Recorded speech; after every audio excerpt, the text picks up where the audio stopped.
Il y avait 3 audiences d'importance ce 27 novembre 2024 au ministère des Arts et de la Culture. Pierre Ismaël Bidoumpat et ses collaborateurs ont accordé leur hospitalité tout d'abord à une délégation constituée d'artistes venus du Canada, notamment Conti Ondoa de nationalité camerounaise, Ricardo Soriano et Germia Lorenzo. Ils étaient accompagnés par Stéphane Moget, qui n'est autre que le promoteur de la 24e édition du festival Yaoundé Jazz, Yajazz en abrégé, qui se déroule du 28 au 30 novembre 2024, précisément à Yaoundé, Douala et Kribi. La particularité, c'est que ça s'est tenu dans 3 villes différentes, non pas seulement dans la capitale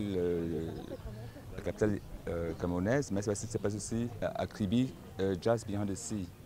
Donc nous allons commencer le Yaoundé Jazz Festival demain à 19h à l'Institut français avec le groupe invité Café Corrigé qui sont arrivés il y a 2 jours du Canada.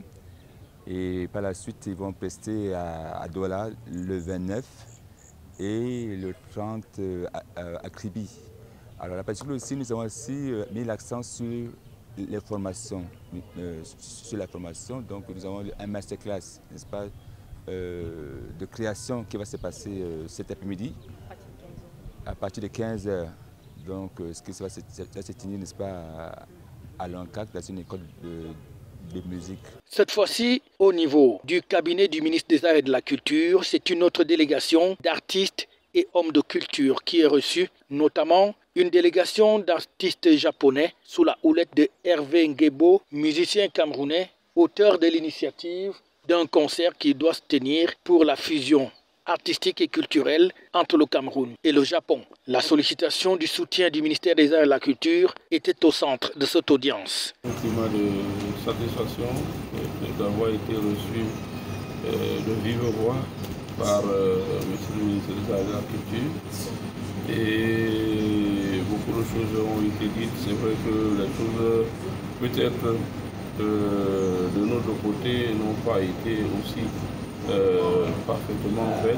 Je pense que pour cet événement de Cameroun Colosso, les dons sont peut-être partagés et je pense que pour l'avenir, comme le ministre nous l'a rassuré, si mes amis veulent bien revenir au Cameroun, je leur souhaite de revenir la prochaine fois pour voilà, parfaire à tous les imperfections qui ont été peut-être signifié pour cette première édition. Les chefs traditionnels qui rentrent fraîchement d'une mission en Suisse et qui sont venus rendre compte au ministre des Arts et de la Culture, qui est le président du comité interministériel pour le rapatriement des objets illicitement pris au Cameroun pendant la période coloniale et exposés à l'Hexagone. Ils étaient donc venus s'adresser au président de ce comité pour lui faire un compte-rendu de leur mission. Nous étions en tournée en coopération culturelle avec les musées suisses, cette coopération culturelle des musées suisses avec les différentes communautés camerounaises.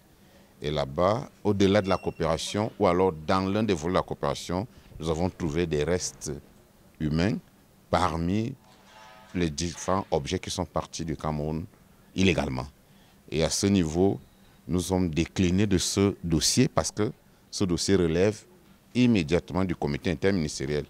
Et nous sommes venus faire le point avec le ministre qui est le président de ce comité. Le ministre des Arts et de la Culture, à chacune de ces délégations, a su trouver le bon mot, non seulement pour leur souhaiter la bienvenue, mais surtout rassurer les uns et les autres quant à l'accompagnement de son département ministériel pour le rayonnement de la culture camerounaise. FH News, votre télévision.